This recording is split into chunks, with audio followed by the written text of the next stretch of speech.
T Ramarao, Krishnan ಪಾತ್ರ, ರಾಮನ್ ಪಾತ್ರ ಮಾಡೋರು. ಅವರು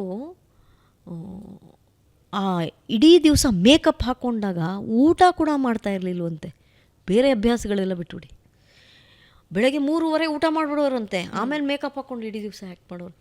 ಅಂದರೆ ಸಮಾಜ ನಮ್ಮನ್ನು ಅನುಕರಣೆ ಮಾಡುತ್ತೆ, ಅನುಸರಿಸುತ್ತೆ ಅನ್ನೋ ಕಾರಣಕ್ಕೆ ತಾನು ಯಾವ ರೀತಿ ಬದುಕಬೇಕು, ಸಾರ್ವಜನಿಕವಾಗಿ ಸಿಗರೇಟ್ ಸೇದೋದು, ಸಾರ್ವಜನಿಕವಾಗಿ ಬೇರೆ ಥರದ್ದು, ಇದನ್ನೆಲ್ಲ ಹೇಗೆ ಅವರೆಲ್ಲ ನಿಗ್ರಹ ಮಾಡ್ಕೋತಾಯಿದ್ರು ಹಿಂದಿನ ಕಲಾವಿದರು.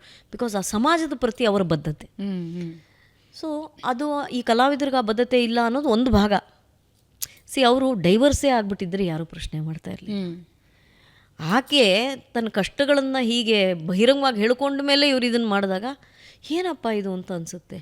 ಆದರೆ ಅವರ ಫ್ಯಾನ್ಸ್ ಆರು ಫಾಲೋವರ್ಸ್ ಇವರೆಲ್ಲ ನಮ್ಮ ಅಣ್ಣ ಮಾಡಿದ್ದು ಸರಿ ಅಂತ ವಾದ ಮಾಡೋ ಒಂದು ಗುಂಪಿದೆ. ನಿಮಗೆ ಭಯ ಶುರುವಾಗೋದು ಆ ಗುಂಪಿನ ಬಗ್ಗೆ.